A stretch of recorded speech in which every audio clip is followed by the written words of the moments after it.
I'm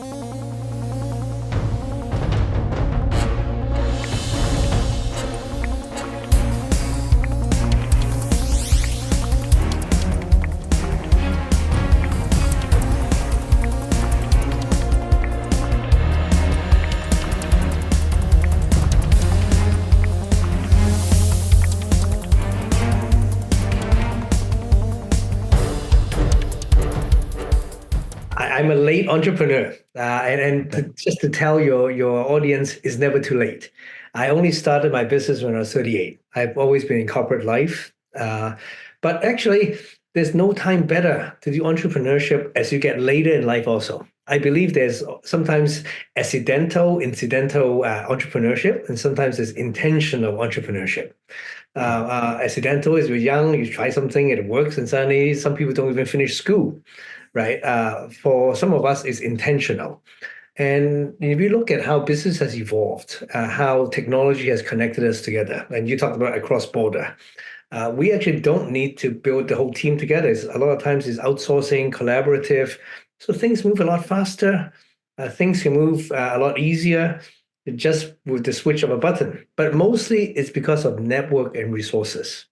And I really believe the older we are, what do we have? We have wisdom, we have experience, but most importantly, we have a network of people and resources that we can work with. When you have an idea, when you get older, we can call people up and put it together in that regard. So it really, I think, accelerates and gives people even more potential to do entrepreneurship as you get older. Not to think that everyone has to start at 16.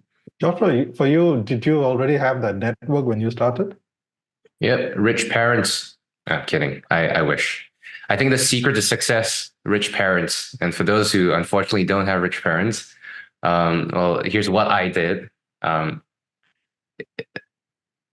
What I realized fairly early on was that the things that compound are things like Alan mentioned, network, your skill sets, experiences, know-how, and also the flip side of it, the failures, the learnings, the shortcomings.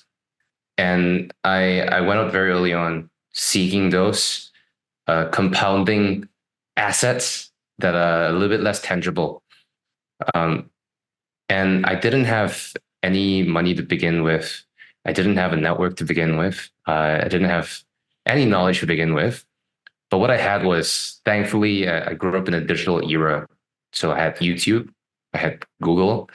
There were a lot of free resources available at a literal click of a button. So that's what I relied on for a good part of my kind of early 1-2 years of my career. And what I've had to unlearn, or rather overcome, was a belief that not having resources meant that I couldn't do something. Not having money, not having the people that I needed to know to do something meant that I was stuck. But that's not true anymore.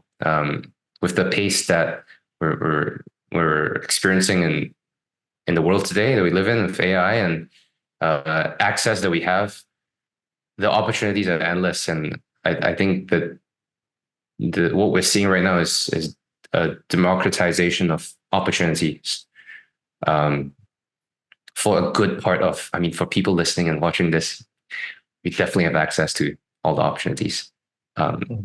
So once I realized that, it became a big kind of light bulb moment. Okay.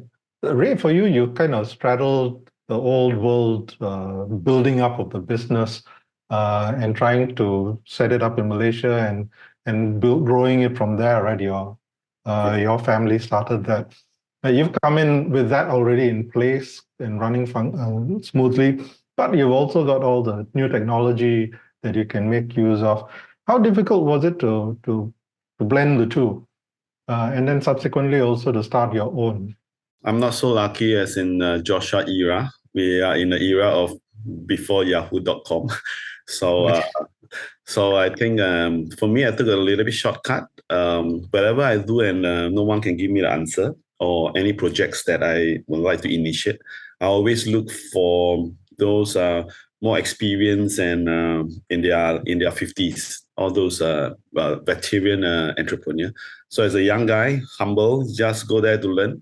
Always seek opinion from them. They give you the best advice. Usually, there's nothing. Everything. All entrepreneurs should go to some similar route or similar experience. So I took whatever experience from them, and then I implement it back home. So with that, I solved the problem that you are young and you do not know whatever. You have no experience, but I had a playbook from them, and that's where I built my sort of network of very wisdom and mentors, a network of mentors that guide me along. And whatever new venture, actually, just follow the best, seek advice from the best. You usually should not go wrong. Yeah.